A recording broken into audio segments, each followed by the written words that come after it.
Hello dear learners, आप सभी का एक बार फिर से वेलकम है आपके अपने प्यारे से परिवार में।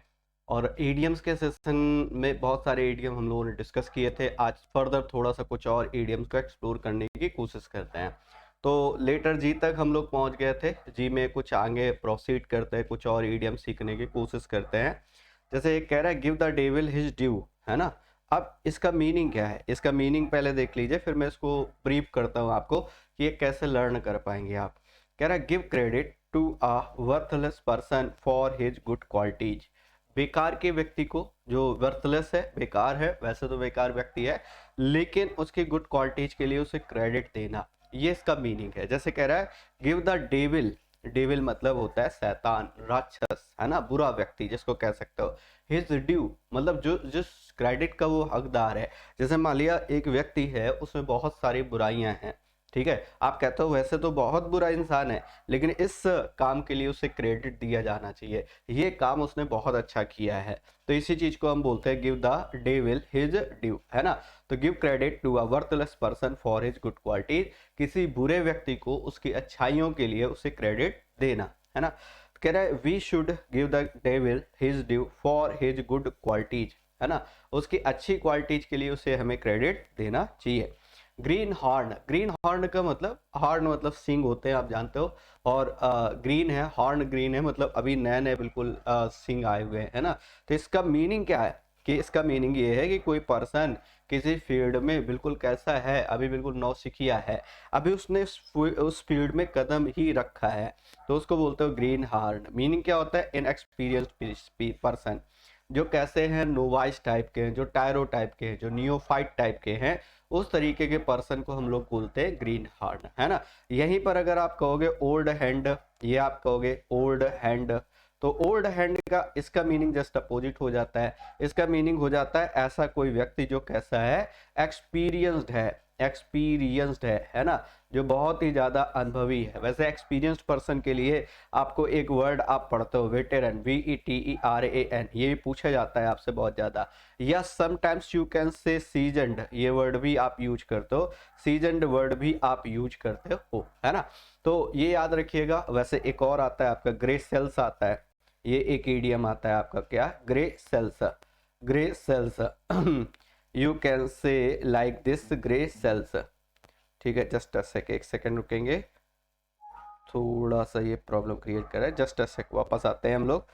चलिए, तो अब स्टार्ट करते हैं फिर से। देखिए, तो यहाँ पर जो हम बात कर रहे थे, तो ग्रे सेल्स का मतलब भी सेम यही होता है, ये है CELLS, ग्रे सेल्स मतलब एक्सपीरियंस्ड, है ना। जिसकी जो सेल्स हैं, बालों की जो सेल्स हैं, हेयर की जो सेल्स हैं, वो कैसी हो गई हैं, ग्रे हो गई हैं, ठीक है। ग्रे का मतलब जैसे आप व्हाइट हेयर बोलते हो, व्हाइट हेयर न बोल करके आप ग्रे हेयर बोला करिए, है ना।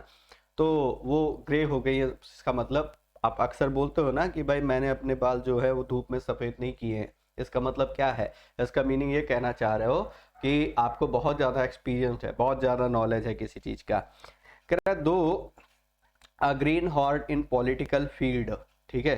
कह रहा है he appears to have a bright future, है ना।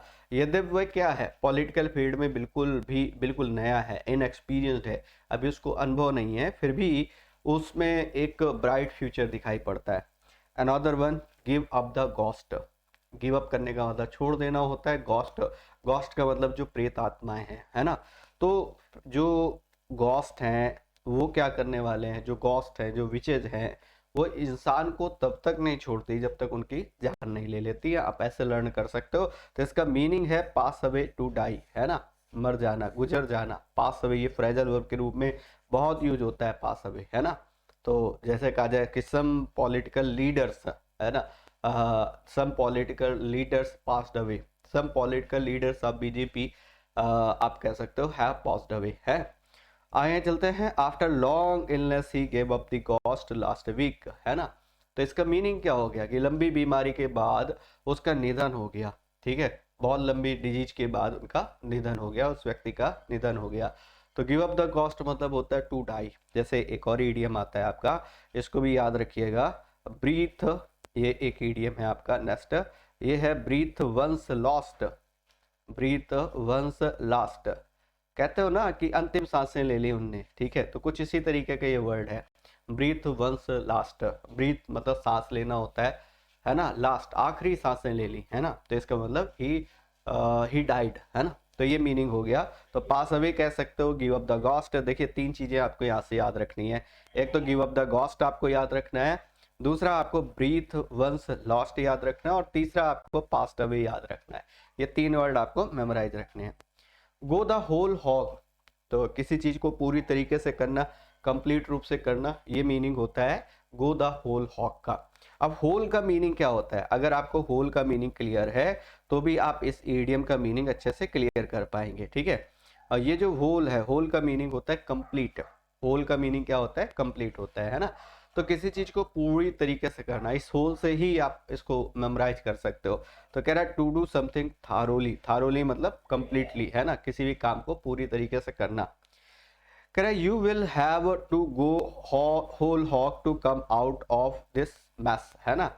तो मेस, मेस का मतलब होता है उलझन, ये वो वाला मेस नहीं है, इस मेस का मतलब होता है कंफ्यूजन, है ना।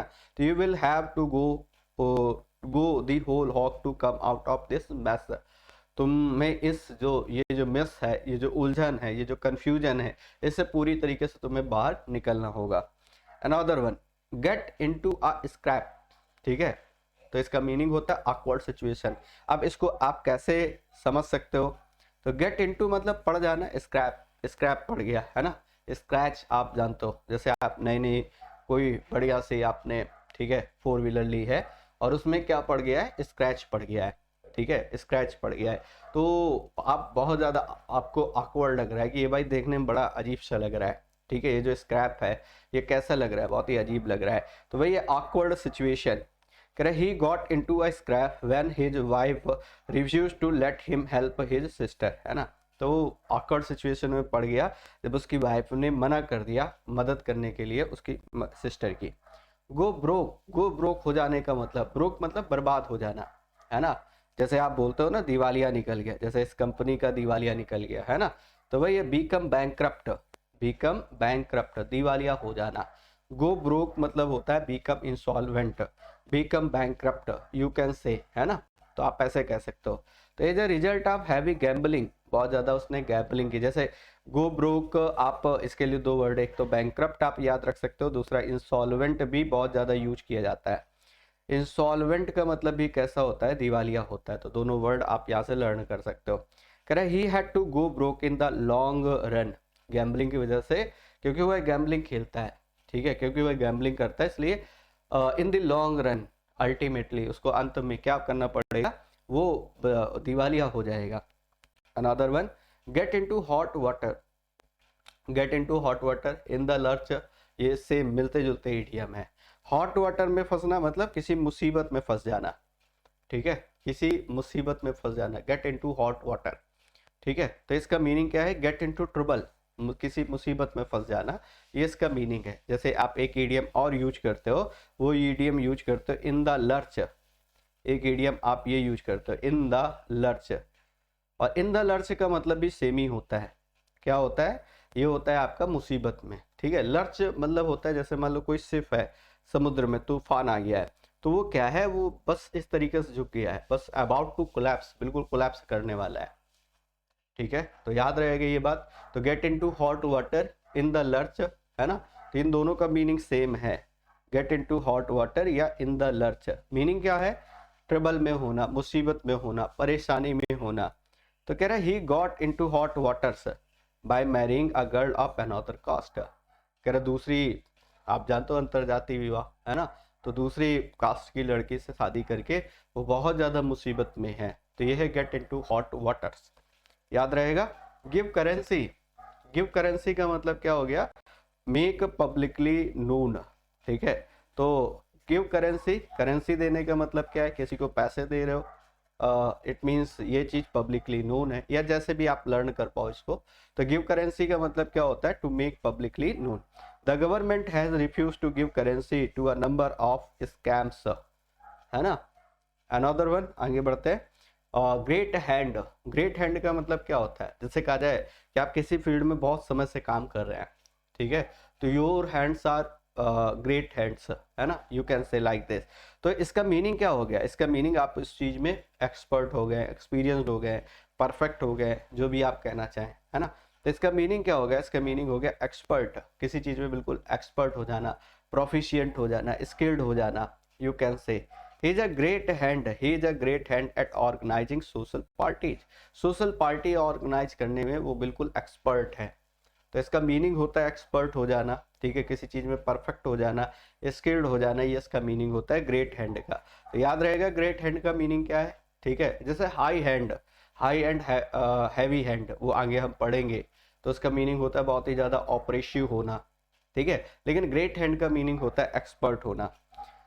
Gate down to brass tracks, ठीक है, तो सीधी सीधी बात करना या सीधे सीधे मुद्दे की बात करना। जैसे आप एक यूज करते हो बीट अबाउट द बुश, घुमा फिरा करके बात करना। तो get down to brass tracks, इसका मीनिंग क्या है? To deal with the matters straight, है ना। जैसे जो ब्रास, ब्रास का मतलब जानते हो कि मान लो कोई कील है कुछ इस तरीके की, मान लो ऐसे है, यहाँ पर ये बिल्कुल पूरी तरीके से शार्प है ना, और जहां पर जरूरत है वहीं पर आप उसको क्या कर रहे हो? स्टक कर रहे हो, है। तो इसका मतलब आप क्या कर रहे हो? जहां मतलब ठीक उन्हीं मुद्दों पर आप बात कर रहे हो जो मतलब जो रिलेवेंट है, ठीक है, जिनके बारे में बात चल रही है, जो मतलब जिस बारे में मीटिंग है उसी के बारे में आप डिस्कशन कर रहे हो। आउट ऑफ द सब्जेक्ट नहीं जा रहे हो, रिलेवेंट तरीके से बात नहीं कर रहे हो। तो वही मीनिंग है इसका, deal with the matter straight instead of wasting time in discussion, please get down to brass tracks.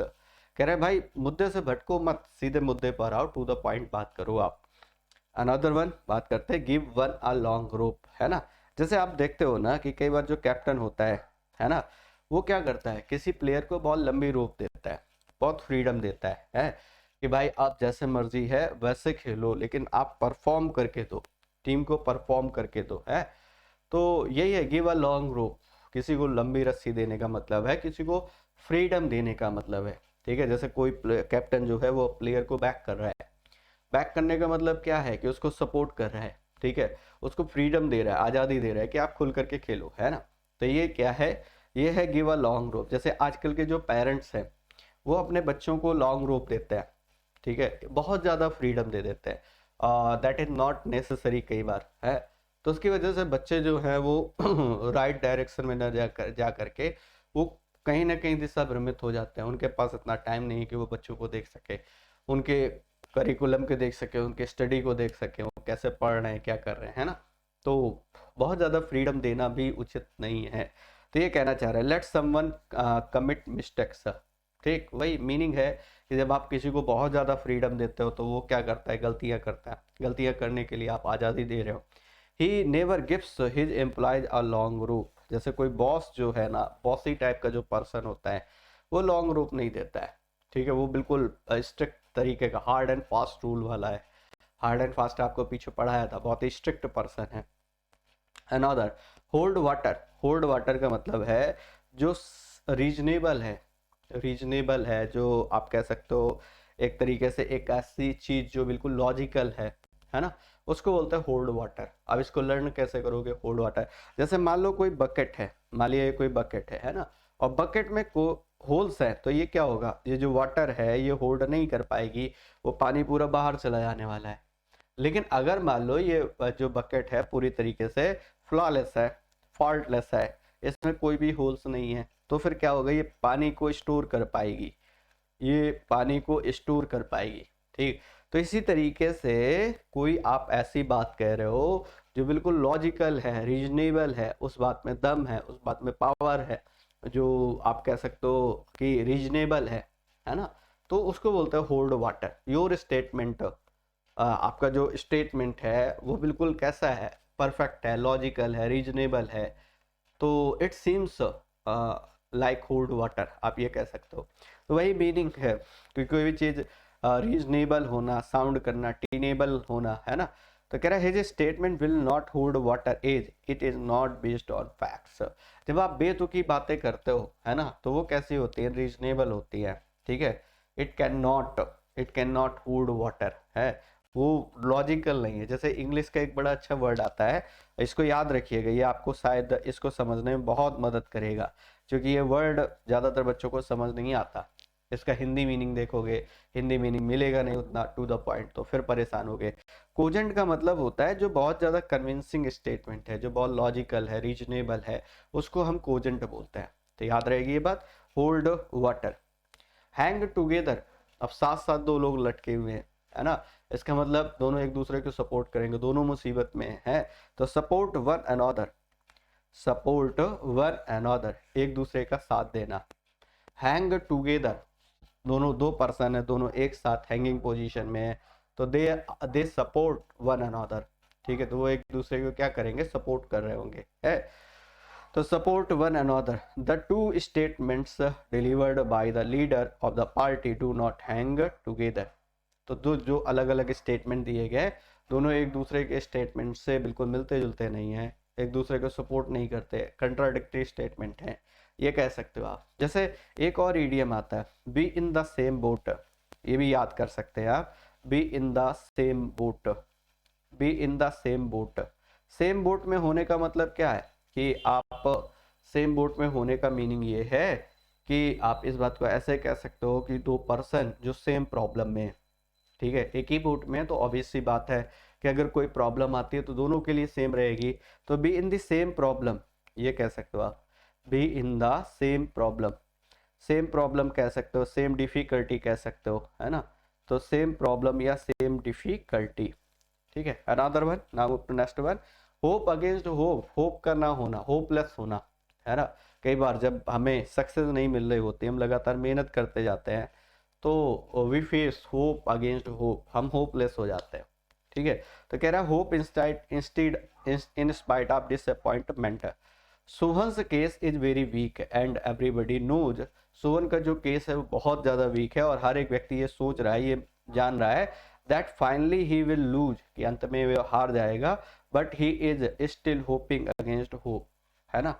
Another one कह रहा have an axe to grind, इसका मीनिंग क्या होता है, इसका मीनिंग होता है कि अपना स्वार्थ सिद्ध करना, ठीक है, तो अपने एक्स को ग्राइंड कर लेना, ये जो एक्स है, कुल्हाड़ी है, उसको ग्राइंड करने के सोचना, बाकी से मतलब नहीं है, बाकी क्या है, लोगों के साथ कैसा कैसे सिचुएशन, उससे मतलब नहीं है, आप केवल अपने बारे में सोच रहे हो, अपनी एक्स के बारे में सोच रहे हो, अपने जो एक्स है उसको शार्प करना चाह रहे हो, उसको ग्राइंड करना चाह रहे हो, अपना स्वार्थ फुलफिल करना चाह रहे हो। This is called have an axe to grind, to have a selfish interest, you can say. Reema is very selfish but way the way she is being polite with everyone gives the impression that she has an axe to grind। have the gift of the gab, ठीक है, gap मतलब होता है बोलना, और किसी के अंदर बोलने का गैप गिफ्ट है, इसका मतलब टैलेंट फॉर स्पीकिंग, बोलने को उसके अंदर बहुत अच्छी कला है, बहुत अच्छी सिंगिंग कर लेता है, बहुत अच्छी ओरेटरी स्पीच कर लेता है, उसको आप बोलोगे। जैसे कोई व्यक्ति बहुत अच्छा बोल लेता है, बहुत अच्छा स्पीचेस दे लेता है, बहुत अच्छा मोनोलॉग दे लेता है तो उसके लिए क्या बोलोगे, he has gift of the gab, तो इसका मतलब talent for speaking, art of speaking. तो Meena is not highly qualified but she has the gift of the gab, Meena बहुत ज़्यादा क्वालिफाइड नहीं है, हाईली क्वालिफाइड नहीं है, लेकिन फिर भी उसके अंदर क्या है, आर्ट ऑफ स्पीकिंग है, मतलब टैलेंट फॉर स्पीकिंग है, ठीक। Another one hit below the belt, इसका मतलब क्या होता है, स्ट्राइक अनफेयरली। अब ये हिट बिलो द बेल्ट बना कैसे ईडियम है, ये आप अच्छे से समझ सकते हो कि अनफेयर तरीके से ट्रीट करना, अनफेयर तरीके से स्ट्राइक करना, है ना। जैसे आप ये कहते हो रेसलिंग में खासतौर से रूल होता है कि कोई व्यक्ति जो बेल्ट है, बेल्ट मतलब आई मीन कमर का जो हिस्सा है, उसके नीचे हिट नहीं कर सकता, अगर वो उसके नीचे हिट कर रहा है तो इसका मतलब वो इलीगल माना जाएगा, वो अनफेयर माना जाएगा। तो वही है, ऐसे आप लर्न कर सकते हो, हिट करना बिलो द बेल्ट, बेल्ट के नीचे मतलब कमर के नीचे हिस्से पर वार करना कैसा माना जाता है, अनफेयर माना जाता है। तो we should always face the enemy boldly and never hit below the belt, है ना। तो हमें जो एनिमीज हैं उनको बोल्डली, वीरता के साथ फेस करना चाहिए, अनफेयर तरीके से क्या नहीं करना चाहिए, ट्रीट नहीं करना चाहिए। होल्ड वंस टंग, होल्ड वंस टंग का मीनिंग क्या होता है, ठीक है, कि भाई आप बोलना चाह रहे हो, खासतौर से जब आपकी बुराइयां हो रही होती है ना, तो उस समय आप बहुत मन करता है कि भाई मैं इन सब का जवाब दूं, ये है वो है ऐसा वैसा। इसके लिए परफेक्ट एग्जांपल आप सचिन, मास्टर ब्लास्टर सचिन तेंदुलकर का ले सकते हो। वो कैसे, मतलब वो कभी भी बातों से जवाब नहीं देते थे, वो हमेशा अपने क्रिकेटिंग अंदाज से हमेशा रिप्लाई करते थे, है ना। तो वही है होल्ड वंस टंग। इसका मीनिंग क्या हो गया? इसका मीनिंग हो गया अनेबल टू, ये कह सकते हो कि टू कीप क्वाइट, शांत रहना। अपनी टंग को होल्ड करके रखो, रोक करके रखो कि भाई कुछ भी बोलना नहीं है, इस समय शांत रहना। ये जो कंट्रोवर्सी है, जैसे आप एग्जांपल ले सकते हो खान सर का, कि जब उनके कंट्रोवर्सी का मामला बहुत ज़्यादा चला, बहुत ज़्यादा लाइमलाइट में था, तो उस समय वो बिल्कुल शांत रहे, चुप रहे कि जब एक बार ये जो स्टॉर्म है ये खत्म हो जाएगा, उसके बाद मैं बोलूँगा इन सब चीज़ों के बारे में, है ना। तो we should always hold our tongue before our elders, है ना। तो आपने हमसे जो बड़े हैं उनके सामने हमें कैसा रहना चाहिए? चुप रहना चाहिए, शांत रहना चाहिए। तो होप सो ये सारे इडियम आपको समझ आए होंगे। और आई थिंक आप पर डे का काम पर डे जरूर कर रहे होंगे। बस एक ही प्रॉमिस कर लो मुझसे कि सर पर डे का काम पर डे करेंगे, ठीक है। ये this is the key to success, ये मूल मंत्र है, मान लीजिए आप। और जितनी जल्दी इस बात को समझ लिया आपने, उतना बेहतर इम्पैक्ट डाल पाएंगे आप अपने परफॉर्मेंस में। साथ ही लेते हैं आपसे इजाजत, मिलेंगे फिर नेक्स्ट ईडीएम के सेशन में। Thanks for attending this valuable session, thank you.